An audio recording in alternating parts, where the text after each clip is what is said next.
right. Hello, everybody. Welcome, welcome, welcome. It is Tuesday, December 15th, 2020. Welcome to our final Avid Audio Community Plugin of the Year. My name is Greg Strike-Chin. I'm the audio evangelist for Avid. This is the last one, guys. Last one of the year. Let me first say welcome to everyone, whether you're here if you've registered, you're here on our Zoom call. You might be on one of our social media platforms, whether it's LinkedIn, our Facebook groups, whether it's the official Avid one, the official Pro Tools one, LinkedIn, Twitter, wherever you might be in the world. Welcome. Happy holidays to everybody. We hope we want to send everybody our warmest holiday wishes, wherever you might be, whatever you might be celebrating. Happy holidays. We know it's that time of year, and it's been a heck of a year, guys. So we also want to say again, thank you, welcome. I want to personally say thank you to all of you for joining us over the last few months.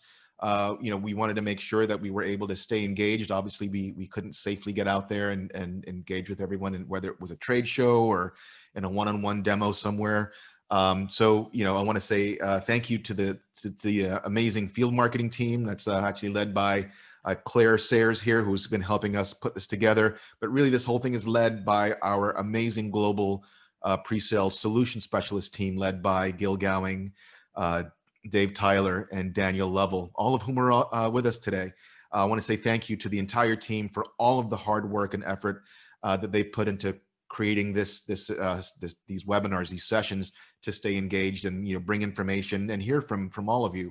So thank you to them. Thank you to them for allowing me to be a part of this and play my small little part. So.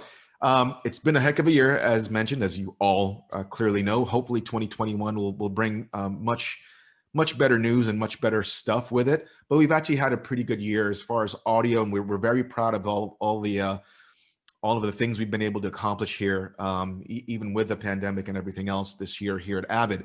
So we wanted to take today to go over some of that with you and basically give you a year in review of some of the highlights of everything we've brought forth this year. So we're going to get into that in just a second. Before I do that, just wanted to do a little bit of housekeeping. So here in the webinar, typically what we're going to do today, there'll be several of us here.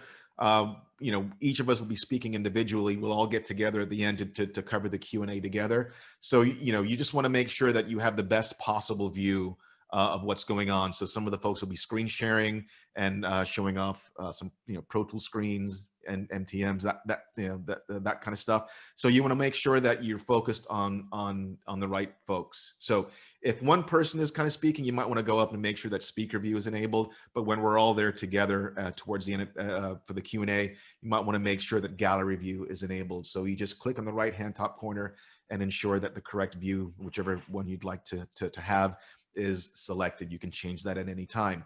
Also, because we've got a lot of folks in the room here on Zoom, your screen real estate might get populated with a bunch of names and black spaces, which you don't necessarily need to see. So you can go ahead and if you just to the right of your mute button, there's these three little dots. You can click there and you can hide any non-video participants, and that should give you back some real estate on your screen.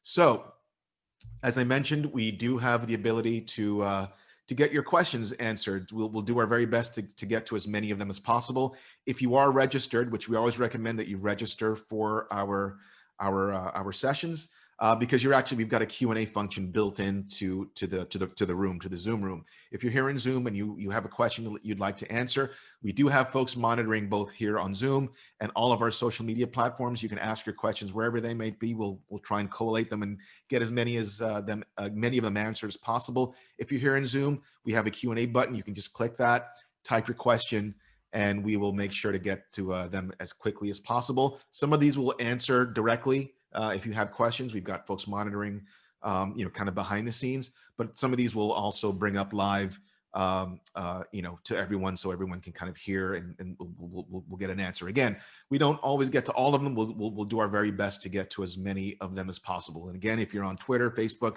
any of our other social media platforms, we've got folks moderating there as well. So,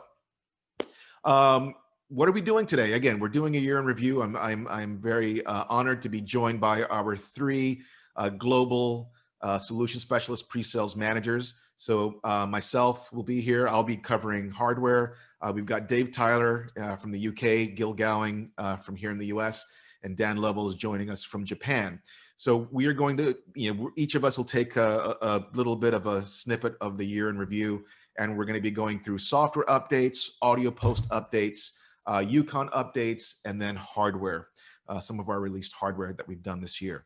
So with that, I'm going to go ahead and I'm about to turn it over to Dave Tyler, who's going to go over the software updates that we've kind of gone through this year. But before that, just to let you know, we are going to put up a poll here in the Zoom. So what we'd like to ask is, we've been doing this for the last 8 or so months, maybe longer. I'm not exactly quite sure when we started, but it's been, again, it's been a year, about 9 or so months.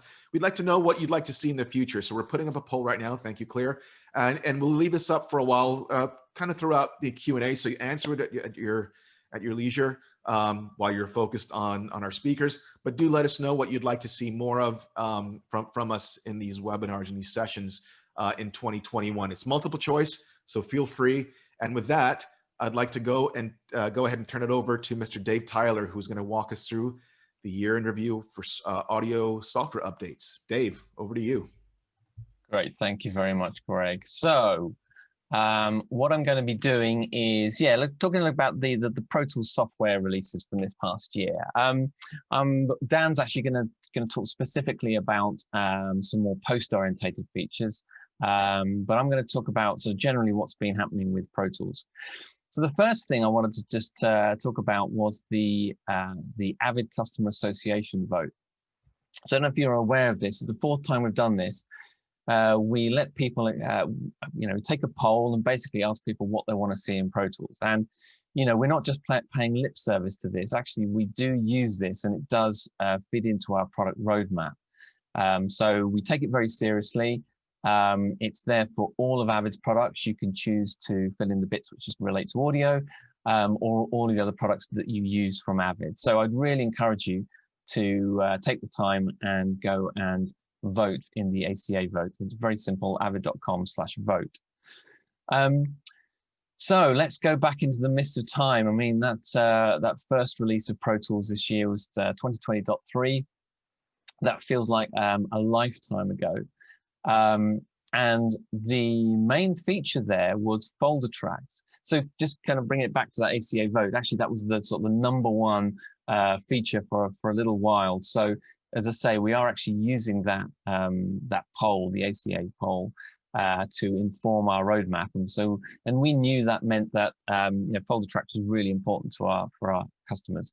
So just having a look at this in Pro Tools, I'm not going to give an extended demo as we've got plenty of materials around showing you some of these things. But I've got a reasonably large session here. It's kind of a music session with lots of elements in there.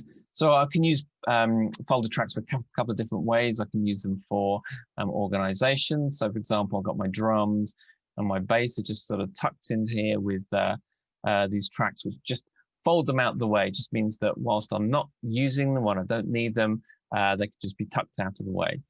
There's also something called a routing folder.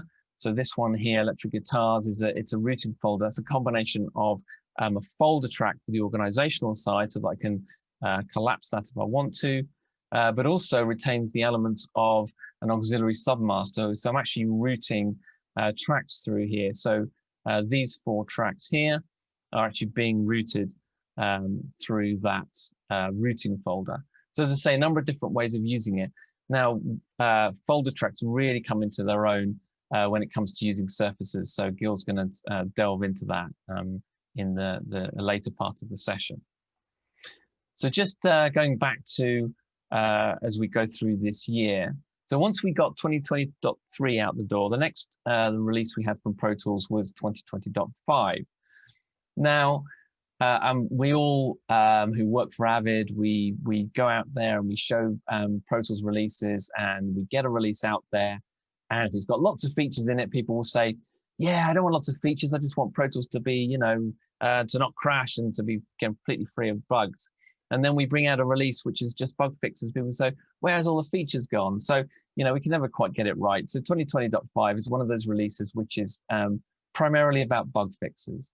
So we want to make Pro Tools as stable as possible. We want to give you the best experience. And so from time to time, we want to bring out maintenance releases, which will, give you updates to the software and keep it as stable as possible. At the same time, we can use these sort of smaller releases to introduce maybe kind of small features. So in May, if you remember, we were sort of right back at sort of the beginning of, a couple of months into lockdowns around the world and so on.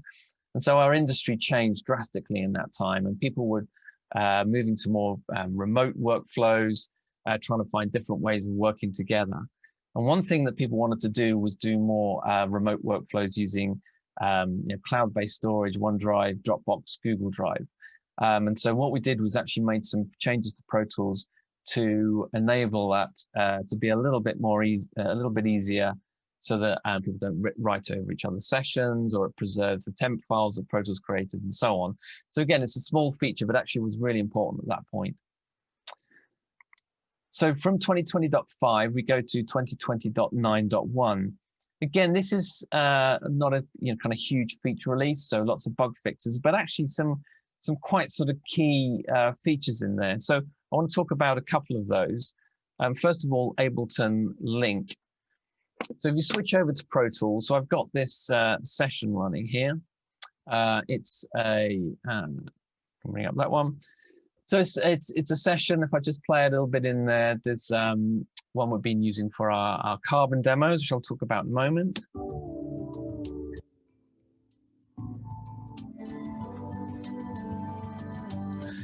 So there's some drums happening in there, so maybe I want to try something different. Now, what Ableton Link allows me to do, and the controls are over here on the top right-hand side.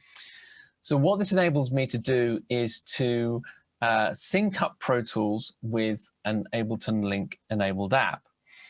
Now, Link is not like the Link protocol rather, is not like Rewire or MIDI timecode. There's no sort of positional element. It's purely about locking to bars and beats. So really the idea of this is it allows you to kind of jam along with another app. So that might be, there's plenty of Ableton Link enabled iOS apps, for example. So I've got a very simple example here. So I'm going to turn on Link in Pro Tools, and I've got Ableton Live running. If I turn on Link over here and now start up Ableton Live, Pro Tools will now follow.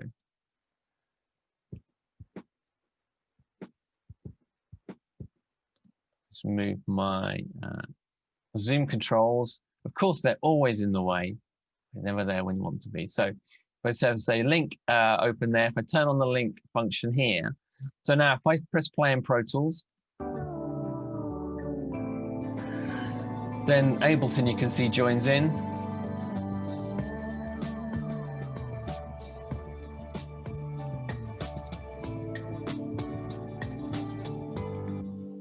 So in this context, I could have some loops and so on running in Ableton Live and have them just kind of jamming along with Pro Tools, and I can try sort of switch things in and out and try different things. So yeah, Link it's a very kind of nice kind of creative way of working. As I say, a bunch of other applications out there support it, including MPC Beats and lots of iOS apps. So that's quite a useful one. Another one which we put into this release, if I switch back, we've got a couple of small things, but which, again, we put these things in because they're important to our customers. So, for example, support for BW64 files and SD2 files. And that might not be something that you come across in your own workflow. But for some customers, particularly BW64 for post, and SD2 for customers with legacy sessions, this is really important for them. It really kind of opens up some possibilities. And also we've got a new little record preference. So if you're working with MIDI and audio tracks, you can choose to cancel all record enabled tracks when you record enable a new track. So just kind of little usability features. And as I say, a bunch of bug fixes in there as well. But brings us on to 2020.11. Now, Pro Tools 2020.11 was probably one of our biggest feature releases for a long time, I would say. I mean, folder tracks was a big one, but there weren't many other things going on with that. Whereas 2020.11, we're bringing support for new hardware in the form of Carbon, as well as a whole bunch of other new features. So if I switch back to Pro Tools, let's take a look at some of those.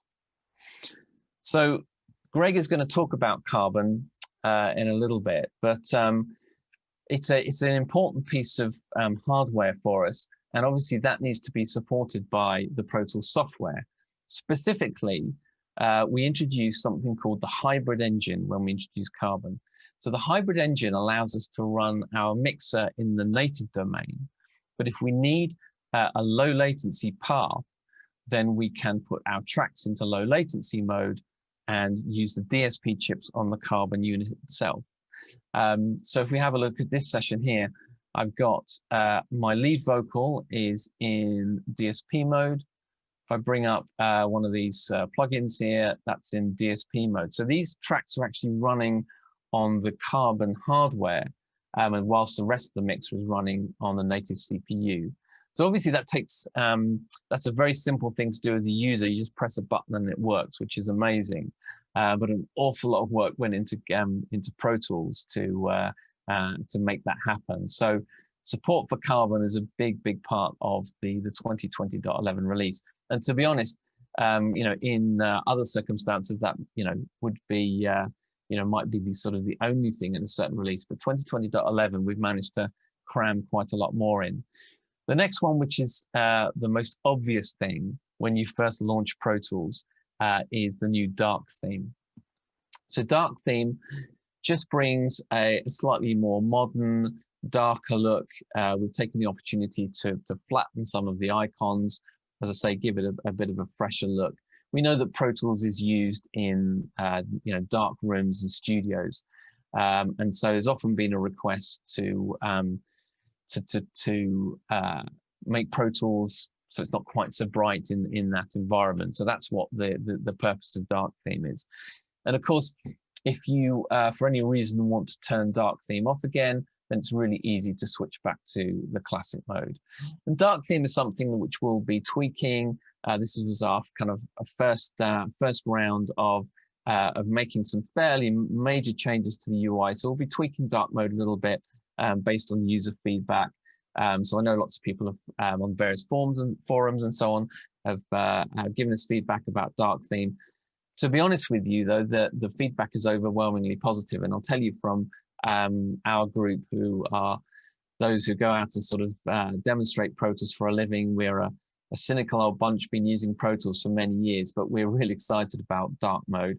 And actually, I would say probably the vast majority of us have switched over to dark theme and are never going to switch back again. In fact, it feels really odd to go back to an earlier version of Pro Tools. Next up, again, is a feature which for many Pro Tools releases would be sort of the headline feature, and that's audio to MIDI. So audio to MIDI allows you to drag and drop an audio file onto a MIDI track and then generate MIDI data from that audio file. So that's done using an algorithm from Celemony, from Melodyne. So actually, that's another part of the 2020.11 release, is that you get Melodyne Essential as part of your bundle as a current subscriber to enable this. So it's a nice kind of extra thing to have. So audio to MIDI, as I say, it's something which lots of users have been asking for a long time. And again, we're quite excited to play around with that. Another one which might not be quite so obvious as to how it might be used is a feature which is called space clips. So this allows you to set a predetermined gap between clips on your timeline. And whilst you could use it for music workflows, it actually probably has more sort of post-production applications. So Dan will talk about that in a bit more detail when he talks about post. And then the last thing in Pro Tools 2020.11 I want to talk about, and again, I think this is actually a really big feature, and that's the new bounce window. So there's two things about it which are being long requested features, and the first is presets. So you can set all of your bounce parameters and then save that out as a preset. So if you want to move to another session, you can recall that preset and have exactly the same parameters set up. So that's really, really useful. Saves having to change things around every time.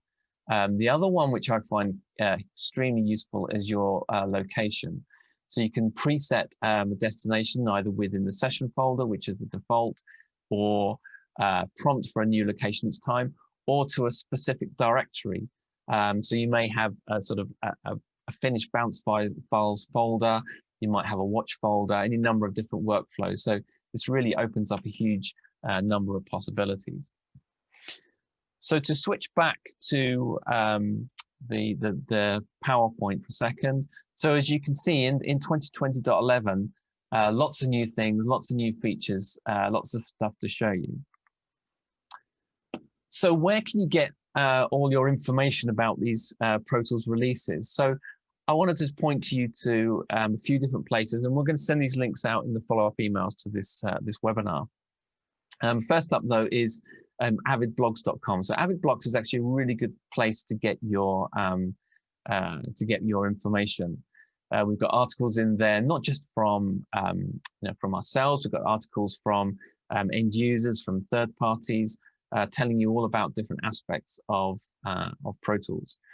So we've got Avid blog articles for each of our new releases, for all the different features that are in there, and for our new hardware and so on. So as I say, definitely go to avidblogs.com. Another thing that we've done this year is we've created this new YouTube playlist called Pro Tools Tech Tips. So if you go to avid.com/Pro Tools Tech Tips, it'll take you to a playlist, and we've started to collect a whole bunch of useful tips and tricks, which are mostly they're sort of 30 seconds to a minute long, but just little things that we think are useful for you to know as a Pro Tools user, little hidden gems, things that we use every day that we find useful. So I would definitely point you to there, because we also put, when we have new product releases, we also put new product information up there as well. And then finally, we have our Avid knowledge base, a couple of articles here. One, we get release notes for each release, and there's also a really useful article which gives you a summary of every single Pro Tools release going back to version 9 or so. And of course, we don't just do Pro Tools. I'm certainly no Sibelius expert, but this is just a highlight of some of the things we've put into Sibelius this year. So the Sibelius team are working really hard, and it's actually great to see the momentum they've built up. Sibelius is coming along in leaps and bounds, and we keep adding amazing new features for all of our Sibelius users. So if you're a Sibelius user, you're into notation, certainly check out all of the latest releases in this year on Sibelius. And then one last thing to mention is Avid Play. So Avid Play is something that's part of Avid Link. We've been had this now for a couple of years, but this year we added the ability to distribute your music to streaming platforms that's been mixed in Dolby Atmos. So Dolby Atmos for music is really sort of taking off. And so with Avid Play, you can take your final mix and then distribute that to a streaming platform. So as I say, lots of work on software, Pro Tools and Sibelius, Avid Play, Avid Link. We're sort of trying to improve things all the way across the board. So it's been a tough year, but we've certainly kept us busy. So with that, I'm going to hand it over to Dan to talk about the post-production elements of this year. Cool. Thank you very much, Dave. I'm just going to do a share screen myself, and we should just have a little bit of a presentation there. So yeah, I wanted to really talk about some of the more post features, or the features that really affect people in post-production, which is certainly an area near and dear to my heart. So we're talking about 2020 today, but actually we made our first major inroads to where we are this year at the end of 2019, when we did our first support of Catalina in 2019.12. But of course, we can't talk about that without talking about the fact that the Catalina release meant that we lost support for some of the 32-bit libraries we were using in QuickTime for some of our playback and file conversion for movies. We've worked very, very hard to bring that up to where it was before to have feature parity. So let's just do a quick review on what we've done. Now, in that very first release, that 2019.12 release, basically Pro Tools would only be able to play back MXF files on the Catalina OS. Now, if you're on a earlier OS or on another OS, then it was actually going to it's going to work as it always has done. And as I'll show you later on, you still have the same QuickTime options as you've always had if you're running Mojave or a earlier supported OS. But it's certainly something that we can't not talk about, because it's crucial for people who are using these workflows every day. So in 2020.3, we got some QuickTime import happening again. And at the beginning, it was video only, so you could import the video part of a MOV file, DNX HD, HR, Apple ProRes, and H.264 in 2020.3. That actually covered a lot of users' day-to-day video import, but of course we wanted to keep working, and we've absolutely kept working on that in the background. As Dave already mentioned, we did SD2 file support. It imports and converts to a WAV file so that it will be able to use going forward.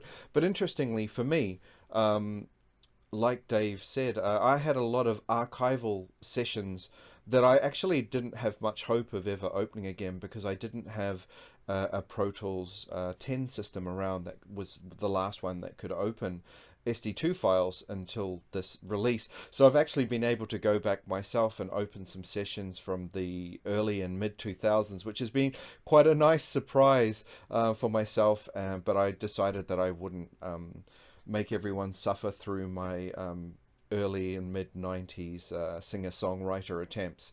The other one that we did was the linking for BWF, RF64 and BW64.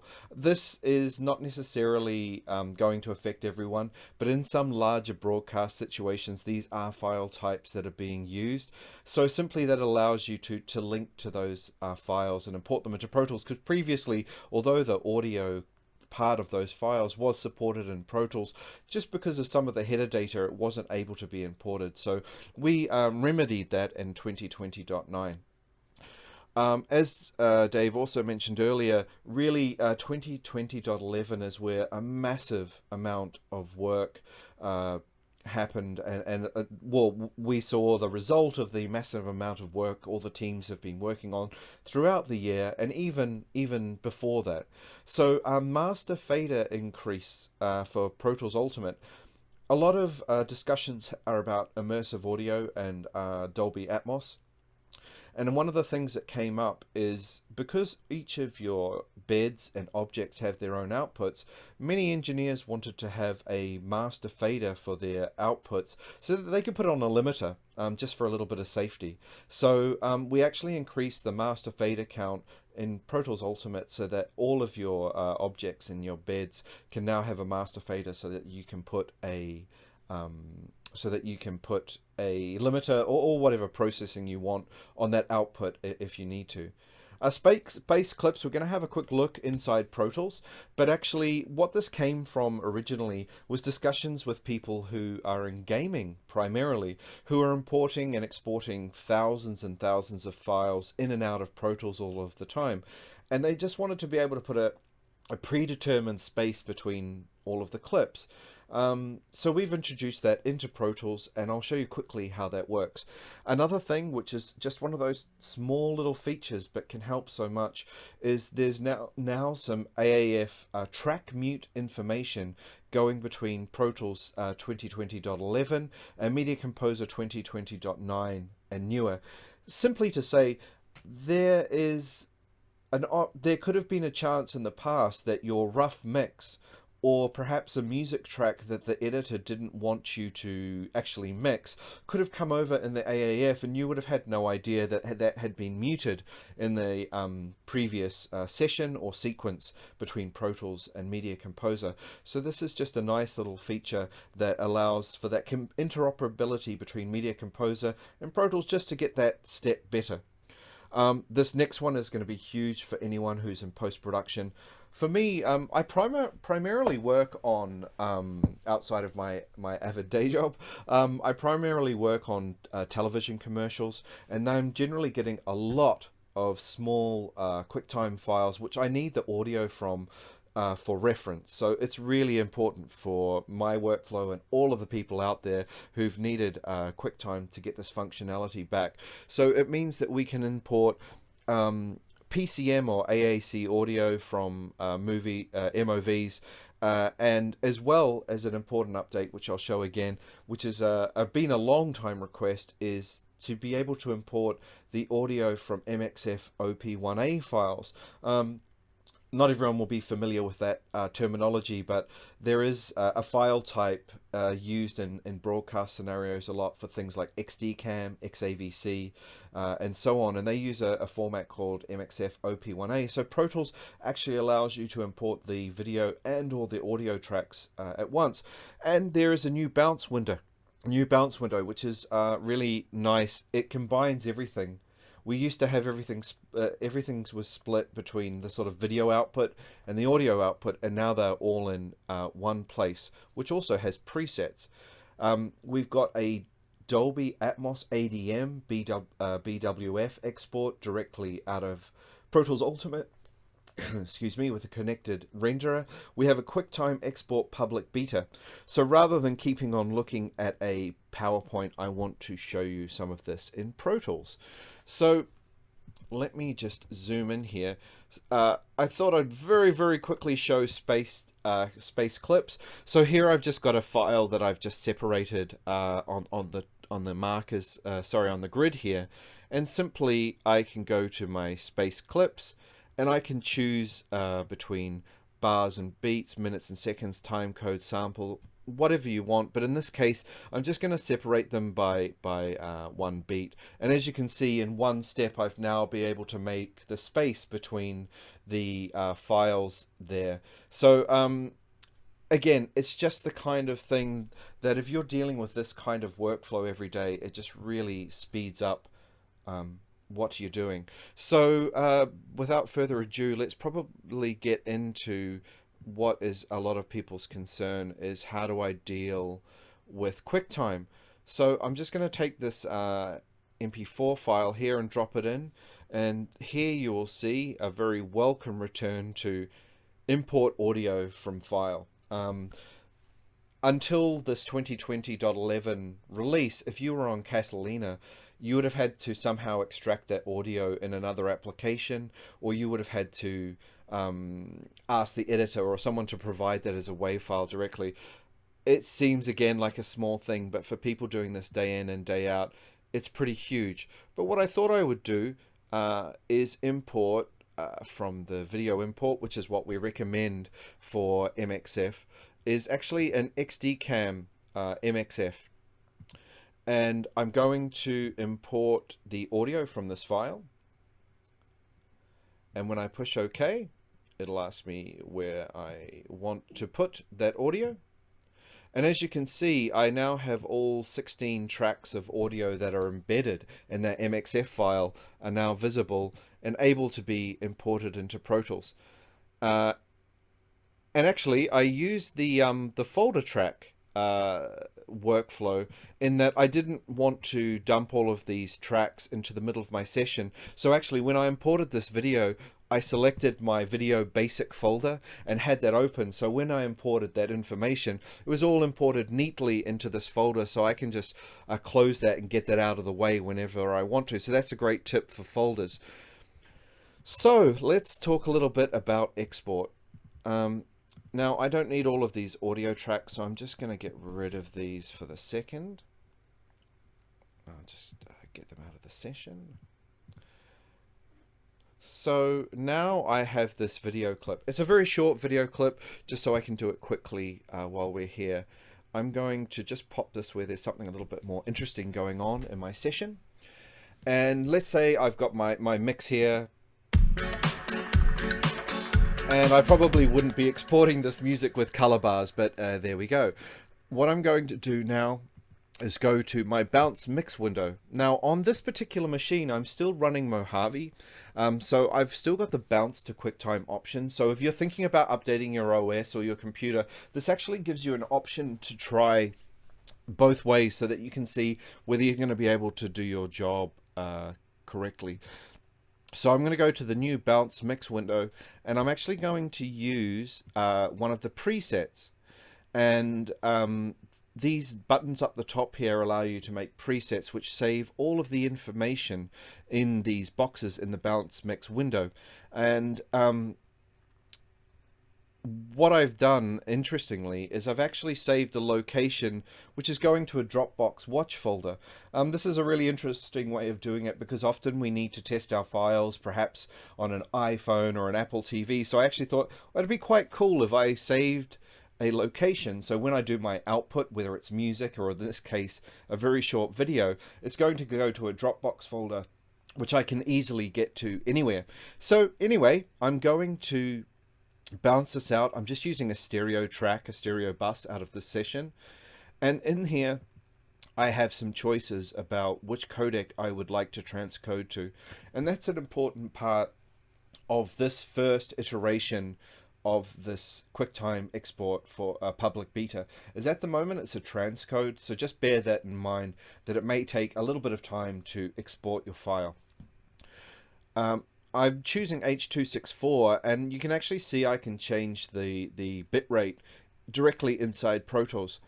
So I'm just going to bounce that file. Again, it's a very short file just for demonstration purposes, but this is now bounced the video and the audio from Pro Tools. So if I jump over to my Dropbox folder, you can see now that I have a successfully made video clip with audio in it. Now, it may again seem like a small thing, but if that's something that you do 100 times a day, to be able to do it all directly from Pro Tools again is going to help you a lot. Now, the other thing that we did is we have an ADM, and a Dolby Atmos ADM BWF export directly from Pro Tools. So my session here actually is connected to the Dolby Atmos renderer, and I have various objects panning around. So as Dave mentioned, we can actually upload ADM files to the Avid link through Avid Play and distribute those files directly from there. And that's something I've been experimenting a little bit with, and this is one of the tracks that I actually uploaded recently. So let's just do a really quick one. I'm just going to select a small section of the song rather than the entire song. Again, I'm going to go to my bounce mix window. And actually, I made a preset here under preset number 2, and this is already selected on the Dolby Atmos ADM export. Now, I do have a connected renderer, as you saw, and Pro Tools does need to have assigned beds and objects before this option will show up. And interestingly, it's worth mentioning that the MOV option will be grayed out unless you have an active video track in your session with a clip on it. I just wanted to mention that.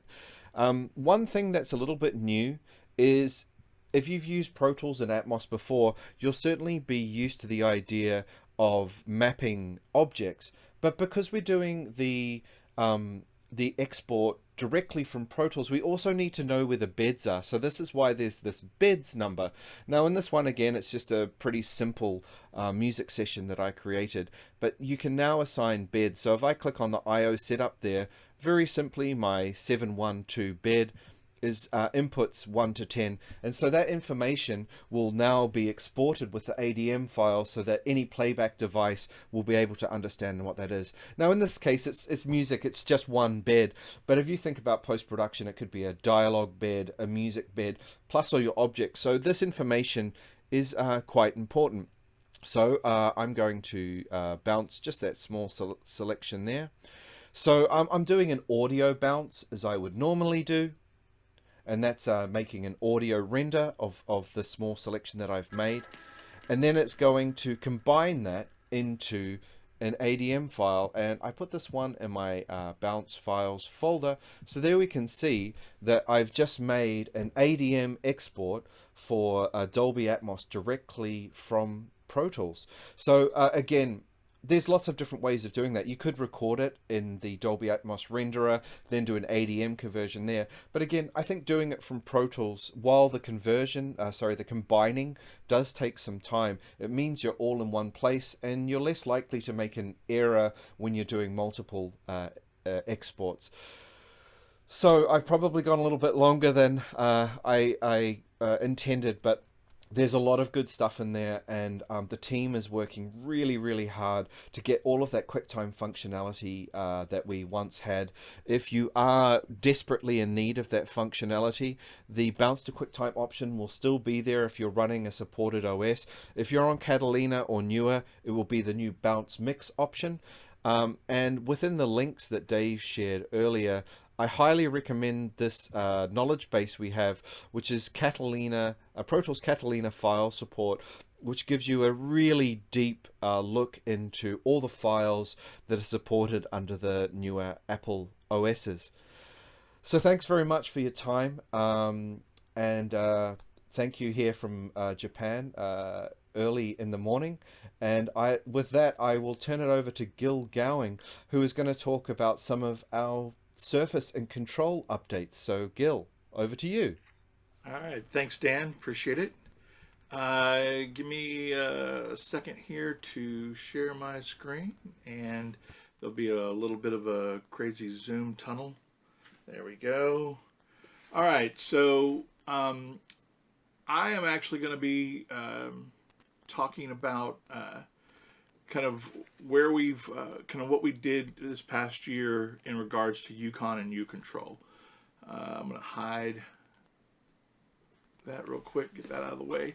So 2020, obviously you've seen from the past things, we've had a lot of big things going on with Pro Tools, a lot of really cool features. And as far as EUCON and EUControl go, we really kind of started about a month before 2020, back in December of 2019. While we had announced it much earlier, right at the beginning of December, we shipped our S1 control surface. It's been a big hit, great little control surface, and we also released our newly revamped Pro Tools control app, rechristened Avid Control, which supported not only iPads like it was previously, but it supports tablets for both iOS and Android, as well as phones from Android and iOS as well. So kind of started off with that. When we got into 2020, right there at the beginning of the year, we did have a quick bug fix and kind of refinements issue release, kind of getting a couple things corrected from some of the stuff that we released back in December. And as Dave said, with Pro Tools 2020.3, the big thing with that release was folder tracks. And because it was a pretty big change underneath the actual kind of fundamental workings from within Pro Tools and how those new types of tracks talk to EUCON, it was a couple months, which the 20.5 release is where we actually got basic folder track support on both S4 and S6, as well as EUControl with S1, S3, the dock and the control app. From there, a month later, once again, trying to work out some little refinements after some feedback we got from our customers with 20.6 and 20.6.1, some bug fixes. But then here towards the end of the year, had 2020.11 from EUCON and EUControl came out. You'll actually notice that we did change the actual numbering nomenclature to more match all the rest of the Avid software applications out there. So instead of it just being 20 dot whatever, 21 dot whatever, it's now going to be 2020 dot the month release. So it all matches and feels cohesive across our entire software line. But that was a big thing. So not going to show it here, but just wanted to quickly talk about the S4, S6 highlights for this release.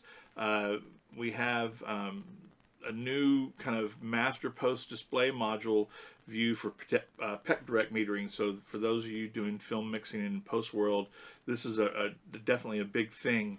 And we will be coming out with some videos to kind of go over this. David mentioned the Pro Tools Tech Tips playlist over on YouTube. We've also got several other playlists over there. So if you go to our Avid page on YouTube, you can do a search for EUCON in Focus and Matrix in Focus that are very specific and a little bit longer form videos that go over a lot of these things that very easy to kind of get to from that area. So we will be coming out with some videos here in the very near future for this kind of showing this new metering thing. But the big thing across the entire line of EUCON and EUControl was folder spill. So this is, and I'm going to get into this in a second and actually show you how it works. And you know, we had kind of that basic folder track support where you could go in, see basic and routing folders. You had some soft key enhancements so you could actually open and close the folders from soft keys. But folder spill takes all this to the next level. There's been some layout improvements. You can actually rename tracks now from the master module, and that kind of goes as well with some of the 2020.11 features, folder spill, EQ dyne cycle, which we'll show in a second, from the Surface of the Control app that the S4, S6 has had for a while, renaming tracks from the Avid Control app, and some banking improvements. So actually, so what I want to do now is actually talk really quick about one of the cool new things that came out with the EUControl version. I'm going to switch my camera over here to my S1, and then I'm going to actually turn on picture-in-picture real quick, and you're going to see a meter bridge. Now, this meter bridge is actually running on my Mac, and it's called the Avid Control Desktop, and this is a free add-on that when you install 2020.11 EUControl, or the unified installer for EUCON, this is a choice that you can actually choose. So with S1 and S3 surfaces, you can actually see I've got two iPads sitting here on my S1s, but they don't have anything on them right now because what I'm using actually is this Avid Control app. So I'm actually running the meter bridge for these surfaces on my computer. This is really cool. So I'm going to quickly hit play so you can see some meters. I'll bank around here. You'll see that the app banks right with me.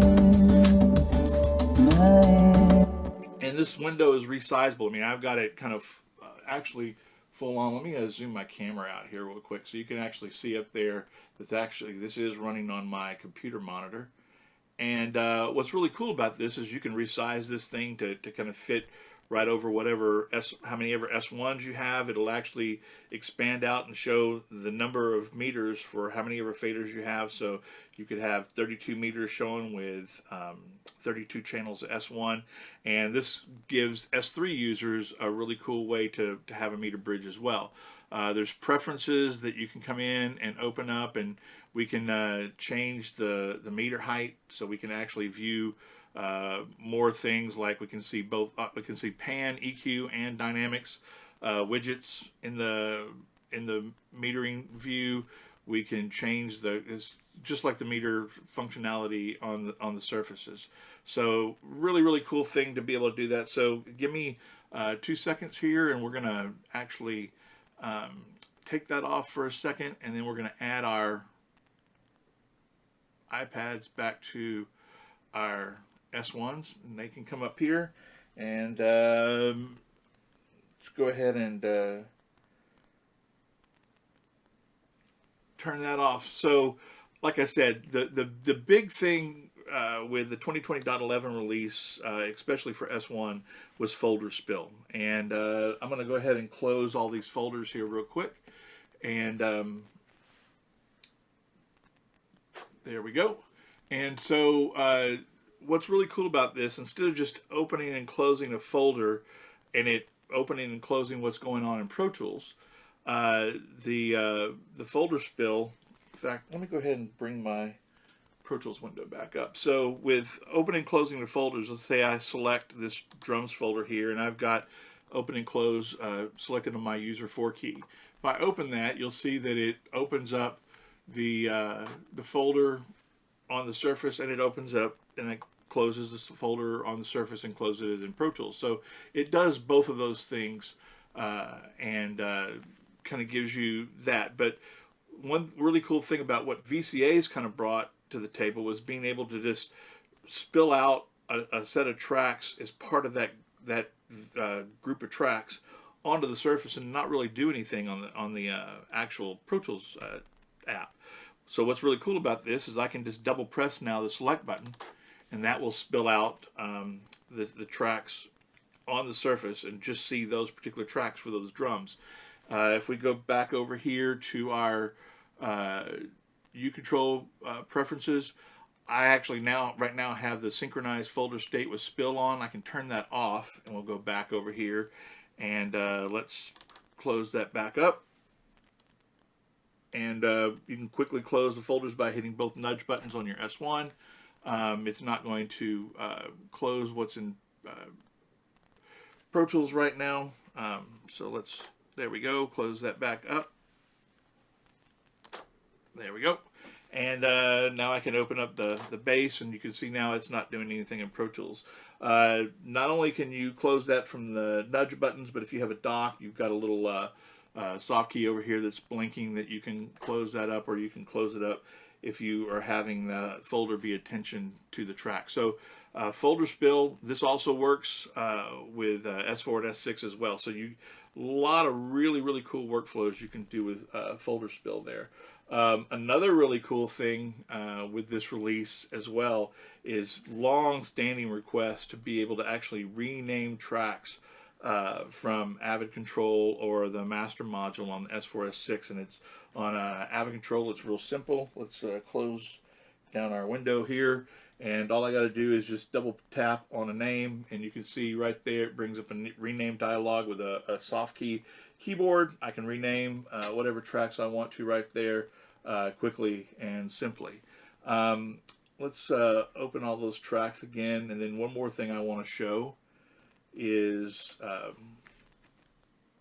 bring back Pro Tools again, is the quick ability to select a track and then cycle through different EQs and dynamics plugins from the surface. So I'm going to hit the EQ button here. It's going to bring up my third slot EQ. That's kind of the preference that I have.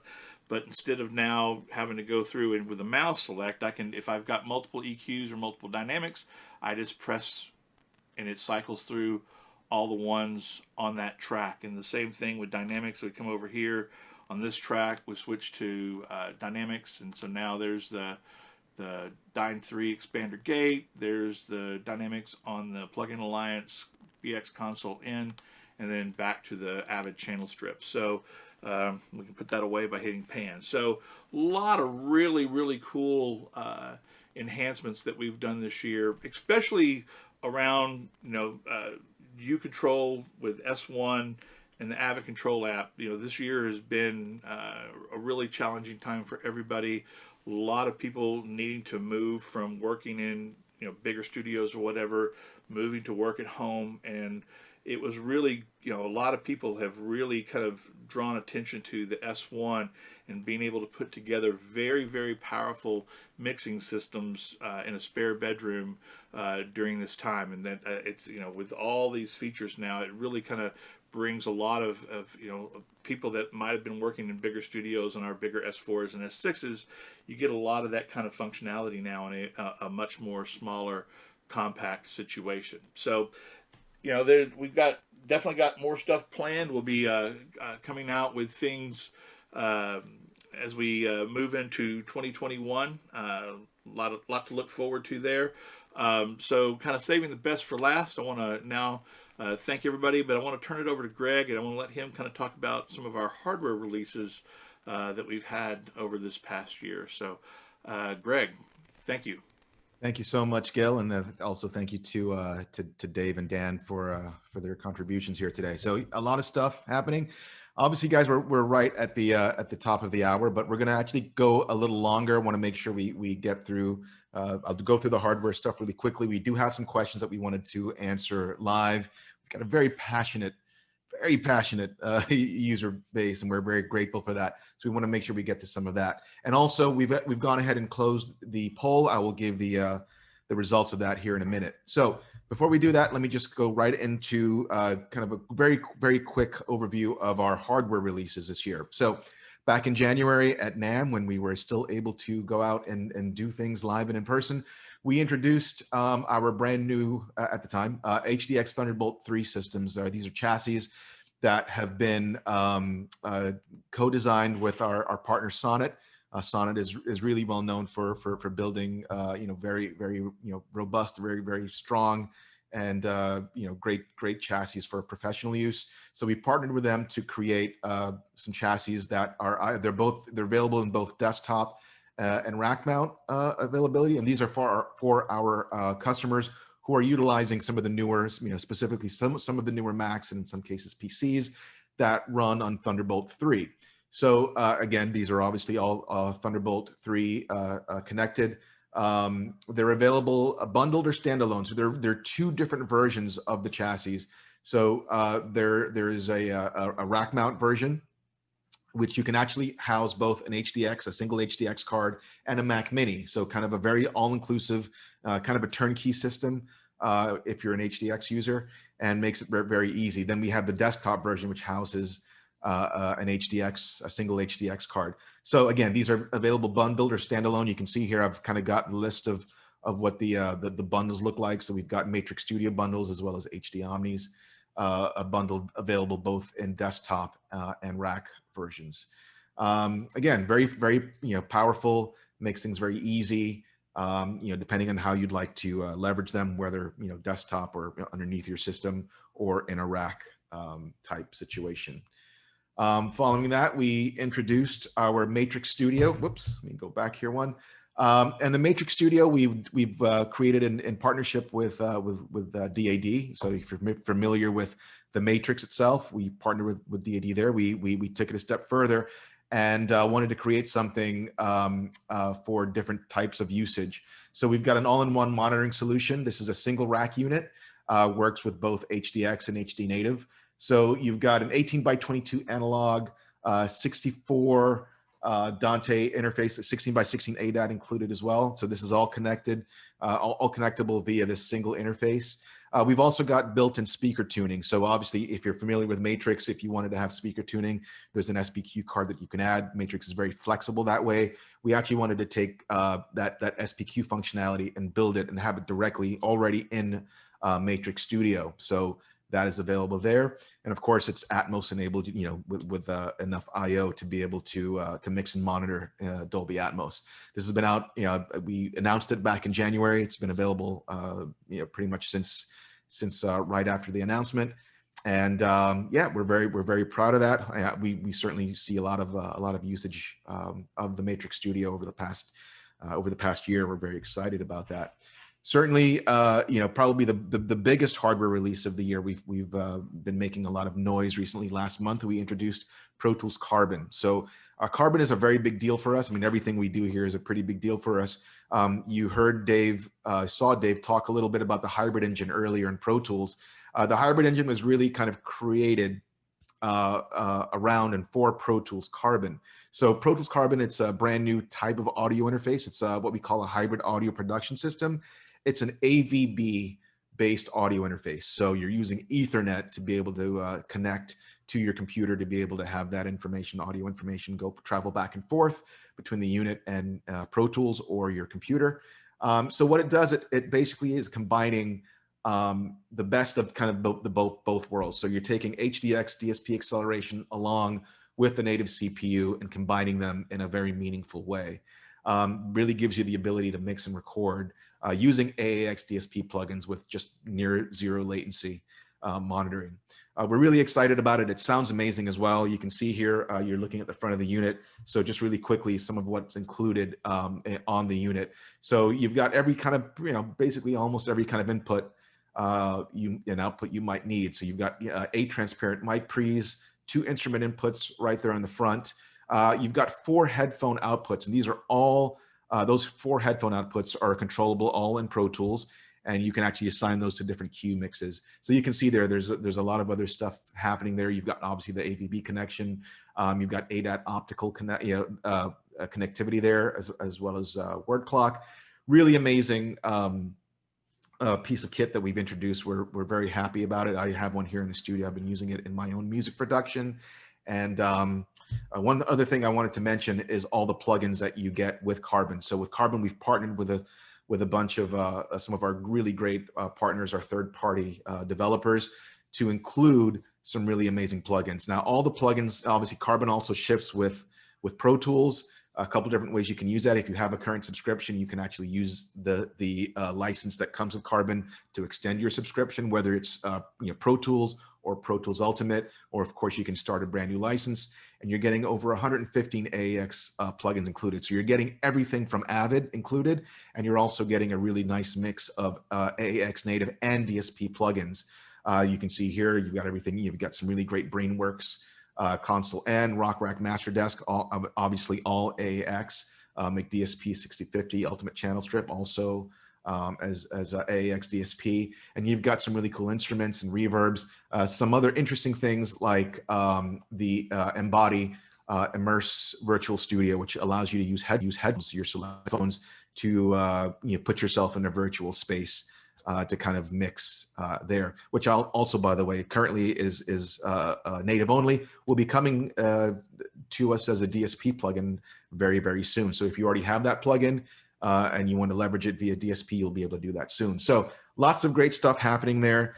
Wanted to make sure we also get to the questions that we've got here. So let me go ahead. I'm going to go ahead and invite Gil, Dave, and Daniel back to the show. And just really quickly, we've got a couple of things here. Let me go ahead and share my screen again.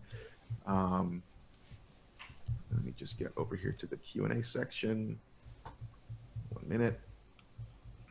So we did have a question that, again, I did want to, shout out to our very passionate fan base, or, user base, I should say.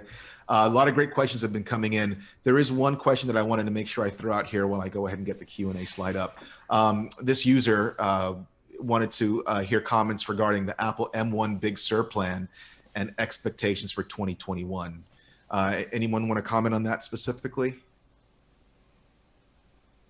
Well, I'll jump in with, so let's go with Big Sur first. So obviously there's 2 Big Surs, right? There's the one for Intel chips and for silicon. So let's come back to treat the silicon or the M1 separately. But so Big Sur on Intel, typically Apple gets an OS out there, and of course, we, like other manufacturers, all kind of running the beta, but it's not really until you get the final version of the shipping OS that you really can run it through all your qualification. And we have a pretty robust qualification process. We have users who are relying on our tools, so it typically will take maybe a couple of months to get the qualification done. So that's certainly something which is in the works. So obviously we'll hope to have Big Sur or Intel for you soon as. So I don't know if someone else wants to handle the M1 and silicon question. I'll handle the Apple Silicon question. I actually purchased an M1 Mac Mini, and while obviously Pro Tools is not Big Sur compatible or Apple Silicon compatible, it actually does run okay with certain plugins under Rosetta 2. So the big thing I think that we're going to see on the Avid side, obviously I think we have to do this in stages. First we need to get just Big Sur support out and get that kind of working on our main base of customers with Intel machines. Then we can kind of start looking kind of at our game plan, because the biggest heavy lift for us is going to be kind of how we do our low-level drivers for our hardware, like HDX and HD Native and things like that, and how we move those into this new silicon world, because it's just how low level they are. Definitely, we are working out a roadmap on this, and we will be working to get this done as quickly as possible. And that's definitely something that will be a big priority going forward into 2021. Don't really have a timetable at this point, but know that we are working towards getting all that done. Yeah, I think it's again worthwhile mentioning that our relationship with Apple is very good, and actually Carbon operating on the Mac OS is something that Avid and Apple worked on together. So we are very actively working on all of these things, and as soon as they are available, we have been looking at them. So please rest assured that we're getting ready to support them as soon as we possibly can. Yeah, thank you, guys. So, we've had a lot of great questions that we were able to answer. A lot of them kind of, on the chat live. Obviously, we're about 10 minutes over. We want to make sure we kind of release everyone and let everyone get on with their day. I did want to make sure a couple of things. One, you can see here on the slide, all of our webinars, all of our sessions, our community plugin sessions, once they're not live, we want to make sure that everyone has access to them. So we do have a page that we kind of keep them all. And you can also register for upcoming webinars there, and you can find that at avidblogs.com/audio-community-plugin. Very, very easy to find. So if you've missed anything, you wanted to go back and review anything, you can certainly find that there. And again, register for upcoming plugins. So again, this is the last one of the year. I did want to share the poll results, so I'm just going to go ahead and share that live with everyone. Do understand, do know that we take all of the feedback that you give us. Again, we're very grateful to our very passionate user base. A couple of things that were mentioned, during the course of this session.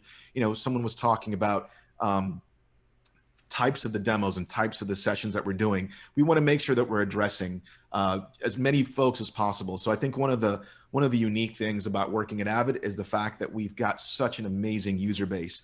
And we serve everybody from the young kid who's just coming in and starting off their journey, all the way to the high-end professional who's been doing this for a long time, and is really relies on our platform and our portfolio to do the work that they do. So it's a bit of a unique. I don't want to say a challenge. It is a challenge, but it's something that we take to heart, and we're also very passionate about that. Many of us are professional users as well.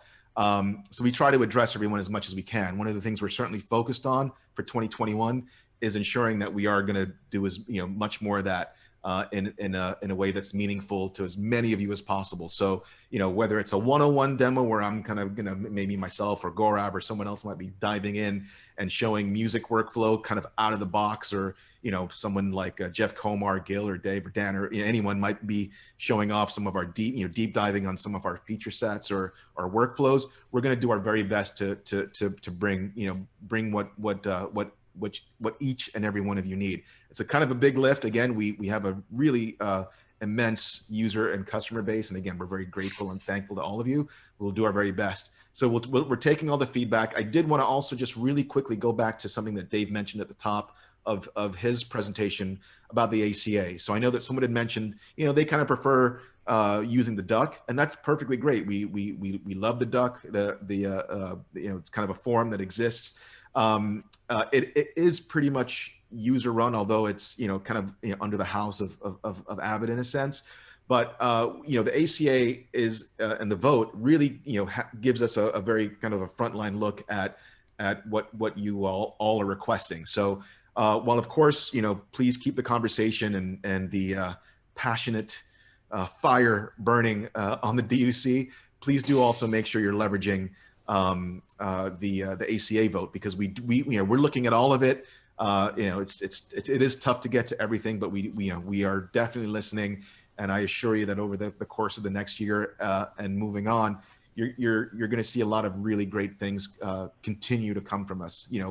We are, I'll just say this very quickly. I know a lot of folks look at Avid and they might see us as some very big corporate giant.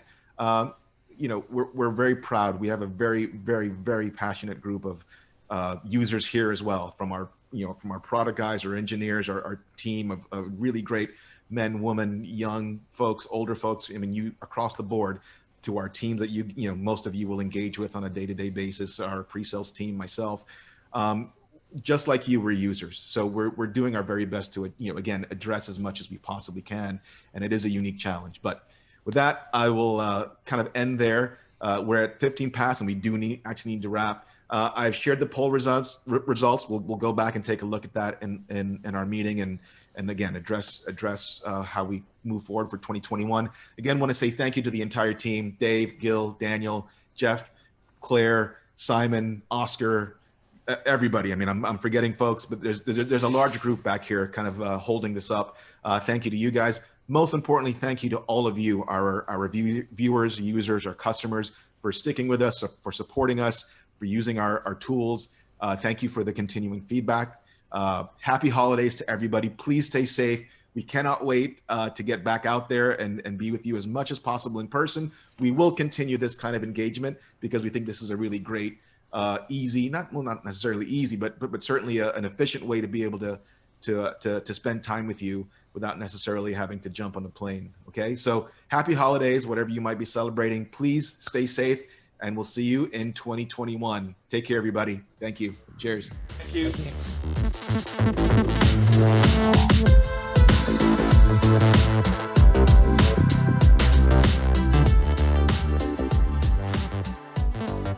you.